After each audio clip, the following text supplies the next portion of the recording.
Hey there, I'm Jamie. Welcome and thanks for joining me today. I've got a 20-minute grounding yoga sequence for you. This practice is going to be a little slower paced. It's going to involve us really breathing and feeling our way into each pose we do.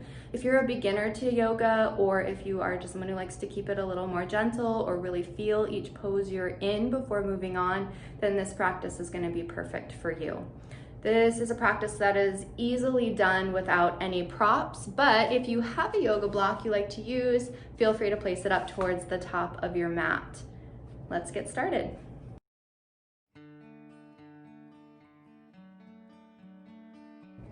So we'll begin today in a child's pose. You can bring your big toes to touch. Take your knees wide here and we'll set the hips back towards the heels.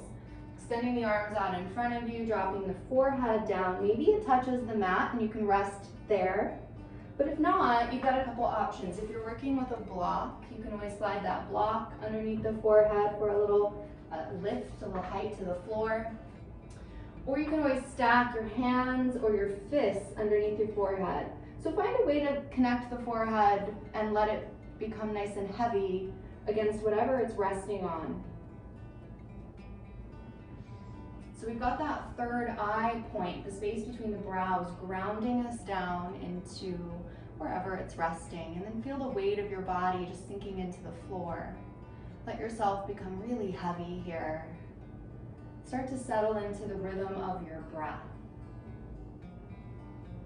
Maybe the breath begins to become deeper and slower as you feel it filling your body with each inhale and emptying with each exhale.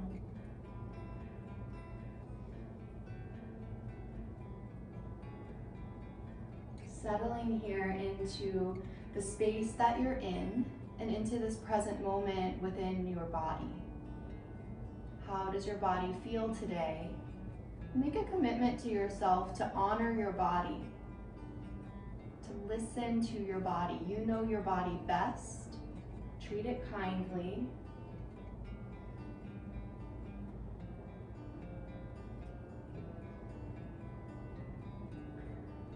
And nice and slow, we're going to start to rise up to a tabletop with the wrists below the shoulders and the knees below the hips. Just let the tops of the feet plant down into the floor and find some length in your spine, drawing your belly button inward, pressing the floor away from you. Inhale, we're lifting the tailbone, dropping the belly, pulling the heart and the gaze forward into cow pose. And then exhale, tailbone drops towards the floor, spine rounds, chin towards chest in cat. And we're going to continue to flow this with the breath. Each inhale pulls the heart forward. Each exhale rounds the spine. Keep going with your own breath pace, maybe even closing your eyes, letting your attention become internal. Showing our spine a little love here.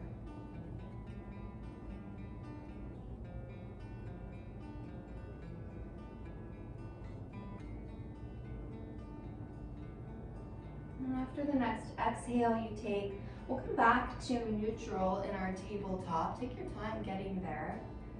We're going to take the hands slightly forward, maybe 6 inches forward. Again, fingers are nice and wide here as you press down into the palms. Tuck the toes and lift the hips up and back for downward dog. So your feet are about hip distance here, and you can always have a bend in the knees. If the hamstrings are tight, you're probably going to want that. So if you find yourself sort of hovering forward, like your shoulders are trying to be over your wrists, bending the knees can help you press the chest back a little bit more towards your thighs. A little more length in the spine.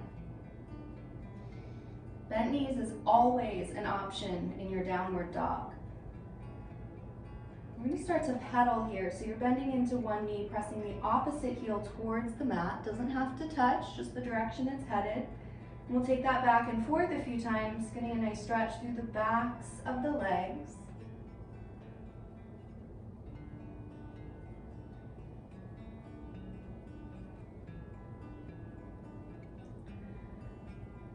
And we'll come back to stillness in our downward dog, pressing your chest back a little bit further. And then taking the gaze up between the hands, we'll just tiptoe on the balls of the feet up to meet our hands into a forward fold at the top of the mat. So here, we're gonna heel toe our feet out to the width of the mat, so wide feet. And if your hands don't touch the mat and you wish they did, or you wish you had some support there, if you're working with a block, just bring that underneath the hands. We're gonna soften into the back, let the head drop, and then grab opposite elbows and start to sway your body side to side. Maybe shaking your head out a few times here, no. And a few times, yes. And again, bent knees, always a good option. Never be afraid to have those knees bent in your forward fold. We'll come back to stillness. We'll drop the hands down and heel toe your feet back in. You want the feet either hip distance, about 2 fist widths, or you can bring them to touch if that's your preference in yoga.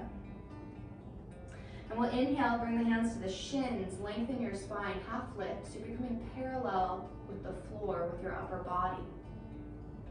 And then exhale to release down. Good, hands to hips.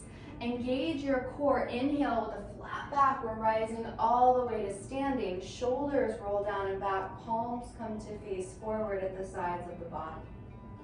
Mountain pose. You can even rock a little side to side here on the soles of the feet. Maybe you maybe you rock until you find a nice even distribution of your weight here. Rooting through the soles of the feet. So you might even imagine that you have roots growing down into the earth, holding you strong and steady here. Inhale, we're gonna bring the arms up overhead. Take a hold of your right wrist with your left hand, and we're just leaning ourselves over to the left. Deep breaths into the right side body.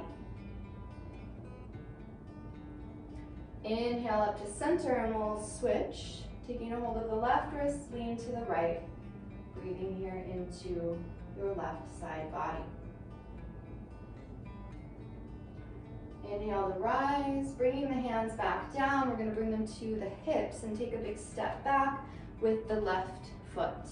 So we're turning forward here with our toes, or towards the long edge of the mat, and extending the arms out to the sides, 5-pointed star. Perfect. And from here, we're turning our toes out, heels in, and we're dropping our tailbone, knees bend out to the sides, goddess pose. So we're still long through the spine. Tailbone is dropping straight down towards the floor. And then we'll cactus the arms, or goalpost arms. I'm here in Phoenix, so everyone knows what cactus arms mean, but other places that might not be as clear. Lifting through the heart, dropping that tailbone just a little bit lower. And then inhale, rise up, arms come back out to the sides. So we've got the right toes pointed towards the top of the mat. And we're going to turn our left foot so the back edge of the foot comes parallel with that back edge of the mat. And bend the right knee right over your ankle, warrior two. So your hips are still facing the long edge of the mat. And gaze can go out over right fingertips. Pressing into the outer edge of that left foot and making sure we keep the right knee right over the ankle. Flipping your right palm towards the ceiling, reverse your warrior, reach up and back. So you're lengthening now through right side body. You're lifting through the heart, and you're lifting through the right fingertips. You're reaching up and back at the same time. Inhale, coming back up, we're straightening the right leg. Coming down into triangle pose or trikonasana, dropping our right hand. It can find the shin or the ankle. Maybe you've got that block and you want to bring your hand onto the block. And we take the left hand high. So we're creating a nice straight back. And you can keep the gaze in front of you if that feels better for the neck, or turn the gaze up towards your left fingertips.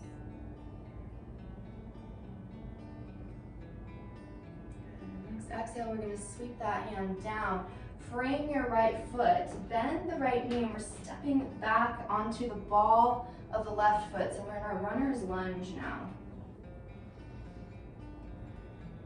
Planting the left hand, inhale, right fingertips towards the ceiling, gaze goes up for a twist.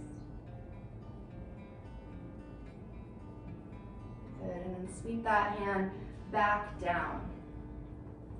We're going to take our right foot a little bit closer to the edge of the mat, and we're bringing the weight into the right foot and stepping forward with our left foot. So we bring our feet out towards the edge of the mat, turn the toes slightly out, drop your seat. So we've got our yogi squat here. You can keep your hands down on the floor if you choose for a little stability, or you can bring the hands to heart center, using your elbows to press your thighs away from each other. Now, if the seat doesn't drop this far, or if the heels don't touch the floor, you can see mine don't, it doesn't matter. You're coming to your version of yogi squat for your body.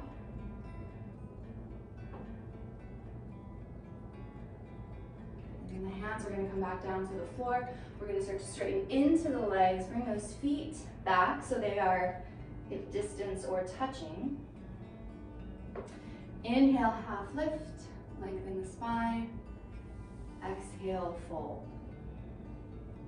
Hands to hips, inhale with a straight back all the way up.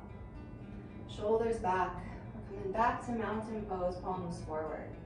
Rooting through the soles of the feet. Take a few nice deep breaths here.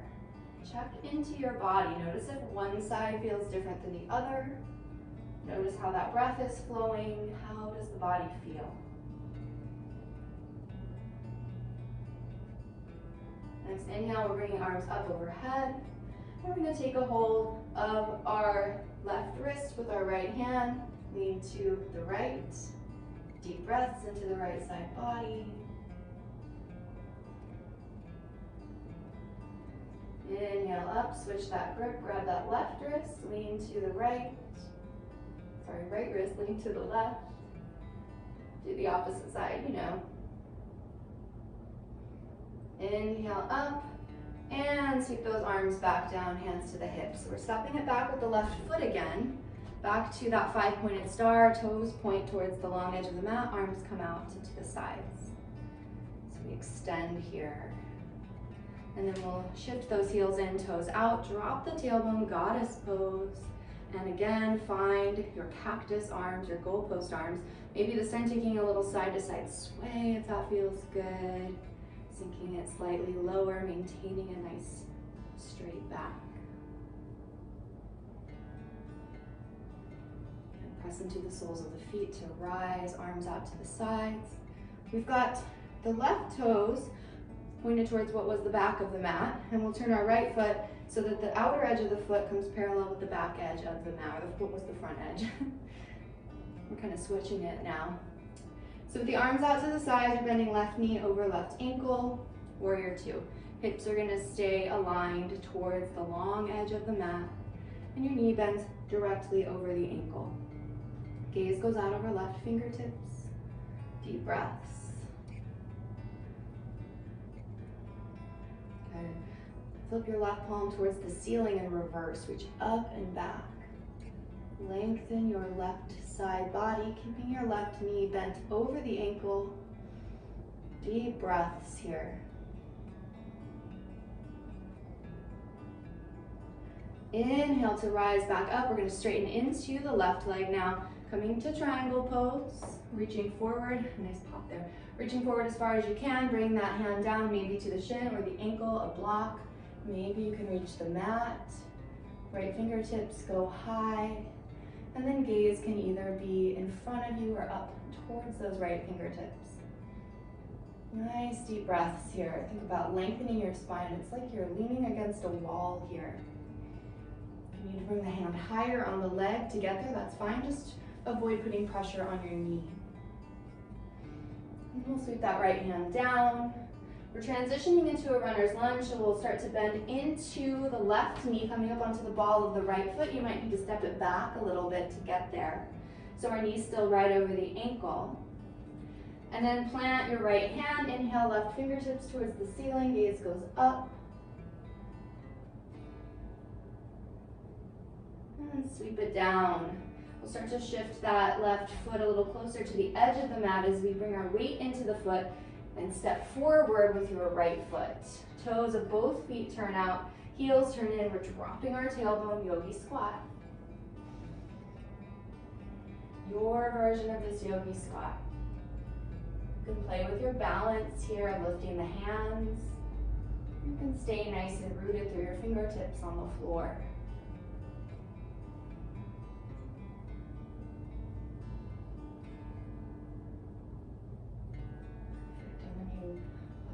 Feel like you've accomplished all you need to in this pose. We're going to bring the hands down to the floor. And there's not a super graceful way to do this, but we're just going to start to shift back to a seat, however feels good for you to get there. And we'll bring the soles of the feet together and the knees wide. So you don't have to have the heels really close to the body if that's too much for your hips or your inner thighs. You can always slide them out a little further. So finding, again, your version here. Inhale to lengthen your spine, and as you exhale, start to hinge forward. So find a point where your body says that's enough. You might be up here, you might come down further. It's going to be different for everybody. And then let yourself just kind of drop in around the back. Your hands can rest on the floor, or they can stay maybe on the ankles or shins. Drop your head. Nice deep breaths.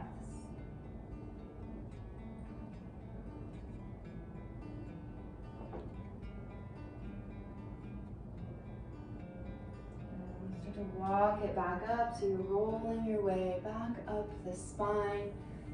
Use your hands to help your knees come towards each other. Extend the legs out. We're going to roll onto the back. So you have to shift yourself a little bit so you can be all the way on the mat.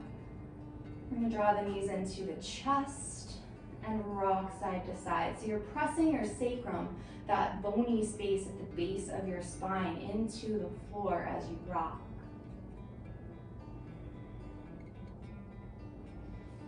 We'll take a happy baby, drawing knees towards the armpits. Your feet go towards the ceiling, so bent knees. And then you can reach up. Maybe you can get those outer edges of the feet with your hands. Maybe it's the ankles or the shins.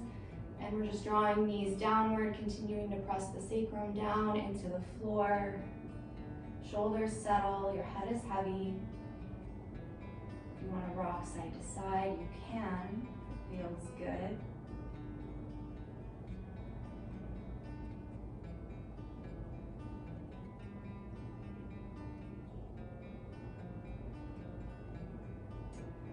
And then we'll release our feet. And we'll bring the heels in near the sits bones. We'll take one round of bridge pose here. So planting those feet into the mat, knees point towards the ceiling, bring palms down on either side of the hips. Inhale, press and lift your hips towards the ceiling, rolling your shoulders under your body slightly. So we're lifting as high as we can, but we don't want to really tighten the glutes. So keeping a little more engagement in your quads and your core here. And then if you'd like to, you can clasp your hands underneath your body and extend your knuckles towards your heels.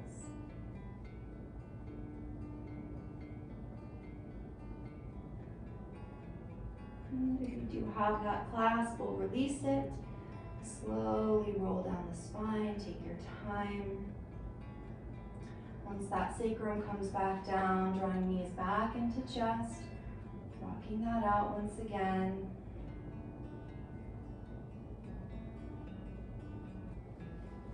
And we'll release the legs so they come out long in front of us, making our way into Shavasana, our final resting pose. Arms can rest at the sides of the body, maybe palms up. Let your feet flop open, let your eyes float closed. Settling back in here, letting your body become heavy. And I recommend staying in this Shavasana for as long as you would like, but at least a few minutes, if not longer. I'm really grateful to have had you join me for this practice today. And if you enjoyed it, please subscribe and join me again. Namaste.